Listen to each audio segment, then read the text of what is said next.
नमस्कार। आज की इस विशेष चर्चा में आपका स्वागत है। नवरात्रि के इस पर्व पर नित्य प्रति दुर्गा के एक रूप का पूजन किया जाता है। प्रतिमा से प्रारंभ कर शैलपुत्री, फिर दूसरे दिन ब्रह्मचारिणी, तीसरे दिन चंद्रघंटा, चौथे दिन कुष्मांडा, पांचवें दिन स्कंद माता, छठे दिन कात्यायनी, सातवें दिन कालरात्रि, आठवें दिन महागौरी और नौवें दिन सिद्धिदात्री। इस प्रकार से देवी के 9 रूपों का पूजन किया जाता है। अब सवाल ये उठता है जो किसी भी व्यक्ति के मन में, या बिल्कुल बाल सुलभ एक प्रश्न है कि नवदुर्गा या को 9 ही क्यों? दुर्गा के 9 रूप ही क्यों है? 7 क्यों नहीं, या 8 क्यों नहीं? तो ये एक ऐसा रहस्य है जिससे आपको बहुत कुछ और गहराई में भी स्पष्ट होने लगेगा और समझ आएगा कि हमारी जो 6 चक्र और नवनाद की पद्धति है, प्रक्रिया है, वो किस प्रकार से संबंधित है और किस प्रकार से हमारे जीवन को प्रभावित करती है। हमारे आध्यात्मिक यात्रा में हमारे लिए अत्यंत आवश्यक है इसको समझ पाना। अब आप देखिए, आपने लाइट एंड साउंड शो देखा होगा, तो जो लाइट है, जो प्रकाश है, वो गुरुवत शिव है, और जो साउंड है, नाद है, वो देवी है। जब ये दोनों मिलते हैं तो आप देखिए कितना अच्छा लाइट एंड साउंड शो का इफेक्ट क्रिएट होता है। कहीं पर मात्र लाइटें लगी हों, बड़ी अच्छी लगती हैं। कहीं पर मात्र म्यूजिक चल रहा हो, संगीत चल रहा हो, तो बड़ा अच्छा लगता है। लेकिन अगर ये दोनों एक जगह मिल जाएं और एक क्रम से एक प्रभाव को उत्पन्न करने में लगे हों, तो इसे लाइट एंड साउंड शो कहते हैं। और ऐसे में आप सोचिए कितना आनंद आता है। तो ये जो साउंड है, ये जो ध्वनि है, ये जो आवाज है, यही जो है नाद कहलाती है, और यही देवी का रूप है, शक्ति का रूप है, रात्रि का रूप है।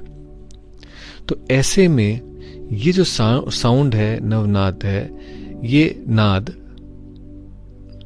9 भागों में विभक्त माना गया है और इसे नवनाद भी कहते हैं, और इसीलिए जो है ये 9 रूप होते हैं। अब एक और दृष्टि से देखते हैं। आपने अनुभव किया होगा, जाना होगा कि गिनती, अगर हम गणित में, मैथमेटिक्स में अगर नंबर सिस्टम देखें, तो 0 बिल्कुल शिववत है, जो है पर नहीं है, या नहीं है पर फिर भी है।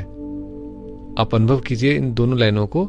आप मैथमेटिक्स को जैसे जैसे और गहराई में समझने का प्रयास करेंगे, आपको स्पष्ट दिखाई देगा। जो 0 है, जो नहीं है पर है। और कब पता चलता है कि वो है? जब 1 के आगे आप लगा देंगे तो वो 10 बना देता है उसको, वरना उसको 0 अगर पहले लगाते हैं, 0 को पहले लगाते हैं 1 के, तो वो नहीं है, उसका कोई अर्थ ही नहीं है। तो ऐसे में ये नंबर संख्या 1 से 9 तक जाती है। 1 से 9 तक आप कह सकते हैं सार्थक, कि ये एक वस्तु रखी है, एक कलम रखी है, कि 2 कलम रखी हैं, कि 3 जो है तकिए हैं, कि 4 सोफे हैं। इस प्रकार से आप काउंट करते हैं तो 1 से 9 तक की गिनती जाती है, और 9 मैक्सिमम है। तो इस प्रकार से अगर आप देखें तो ये 9 है जो कि की है। और क्योंकि दुर्गा उस दुर्ग को सभी तरफ से संरक्षित कर रही है, इसलिए वो 9 है। अब तीसरे रूप में देखते हैं। गीता में कहा है भगवान श्री कृष्ण ने कि 3 गुण होते हैं, और उन 3 गुणों की प्रवृत्ति भी उन्होंने बतलाई है, और उनके विषय में बहुत गहन ज्ञान दिया है। और ये 3 गुण बताए हैं उन्होंने: सत, रज, तम, सात्विक, राजसिक और तामसिक। और स्पष्ट भी किया है कि जहां आलस्य है, निद्रा है, हर समय नेगेटिव ज्यादा है, तो वो सब कुछ तामसिक है। जहां पर सक्रियता बहुत ज्यादा है, और जहां पर अपने लाभ के लिए काफी चिंता है, वो सब जगह राजसिक हो गई। और जहां पारमार्थिक है, जहां पर अपने आप में एक संतोष है, वो सत्व है। ऐसे में आपने जाना है, हमने पिछले वीडियोस में चर्चा करी है कि पंचीकरण का सिद्धांत क्या है। तो पंचपंचिका क्या होती है, या किस प्रकार से 5 एलिमेंट्स अपने आप में एक दूसरे से मिलकर के 5-5 का सेट बन जाते हैं। जैसे कि अब आप देखिए, अगर आपके पास पृथ्वी तत्व है तो एक तो पृथ्वी तत्व शुद्ध रहेगा ही रहेगा, लेकिन उसमें अगर मिलना शुरू हो तो पृथ्वी में जल मिला हुआ होगा, एक प्रकार की संभावना।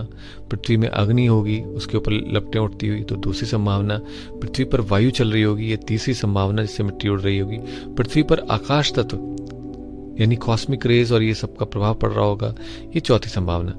अब ये 4 ये हो गए, और पृथ्वी तत्व अपने आप में शुद्ध रूप, तो ये 5 हो गए ना।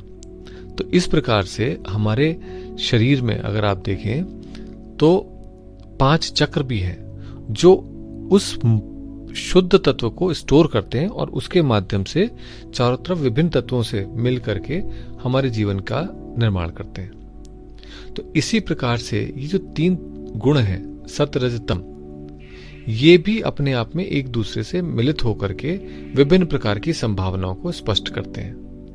अब ये शक्ति रूप हैं, तो इसलिए आपने जाना होगा कि महालक्ष्मी, महासरस्वती और महाकाली, ये तीनों ही रज सत तम तीनों के प्रतीकात्मक रूप हैं। ये उन देवियों के से स्पष्ट होते हुए शुद्ध गुण हैं।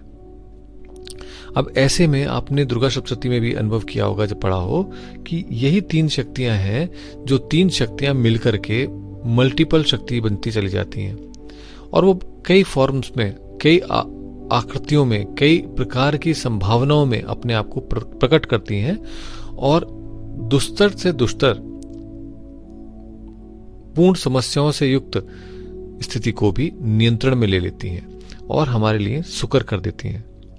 तो ऐसे में ये जो 3 है, सत रज तम, ये जब मिलेंगे तो सत में रज भी मिलेगा, सत में तम भी मिलेगा, तो और सत शुद्ध भी रहेगा, तो 3 हो गए। इसी प्रकार से सभी में एक शुद्ध होगा और 2 मिलित होंगे।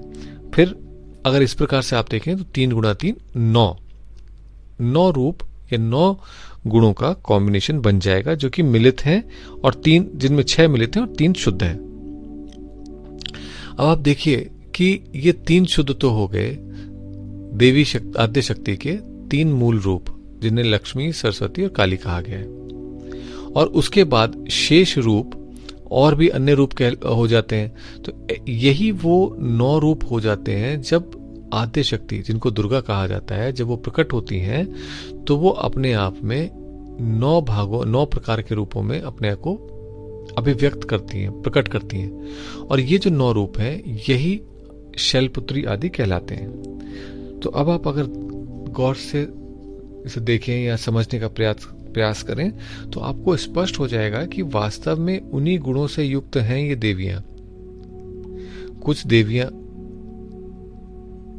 सतो प्रधान हैं, कुछ तमो प्रधान है, कुछ रजो प्रधान है। तो इस प्रकार से अगर आप देखें तो ये 3 गुण जब 3 गुणों से मिलते हैं, अपने आप से मिलते हैं, तो 3 × 3 9 प्रकार के गुणों की संभावना बनती है। और ये 9 गुणों में जो शक्तियां हैं, जो प्रकार इनकी अधिष्ठात्री हैं, वो 9 ही हैं दुर्गाएं।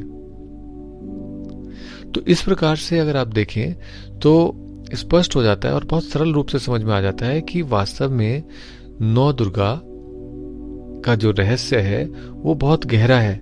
लेकिन उसमें अगर हम सतही तौर पे उसको स्पष्ट रूप से और बहुत सरल भाषा में समझने का प्रयास कर रहे हैं तो इस प्रकार से कहा जा सकता है कि वो क्यों 9 है। अब इसके बाद में हमने बीच में चर्चा करी नवनाथ के बारे में। तो जब हम नवनाथ के बारे में योग से संबंधित, चक्रों से संबंधित चर्चा के समय इसको टॉपिक को लेंगे और विशेष या डिटेल में इसकी चर्चा करेंगे, तो आप देख करके, जान करके इसको हैरान हो जाएंगे, अचंभित होंगे कि किस प्रकार से शक्ति का और सूक्ष्म रूप होता चला जाता है। किस प्रकार से एक ही मात्रा आदि होते हुए 1/512 तक पहुंच जाती है। और ये जो 9 रूप हैं ये इतने शक्तिशाली हैं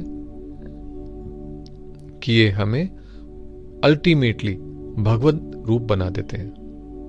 हम अपने लक्ष्य तक पहुंच जाते हैं। तो यात्रा सारी ये होती है कि आप पहली से प्रारंभ करें, दुर्गा के पहले रूप से प्रारंभ करें, और नवे रूप तक पहुंचने के बाद जब आप अपने आप में अनुभव करते हैं तो आप स्वयं को भगवत रूप देखते हैं।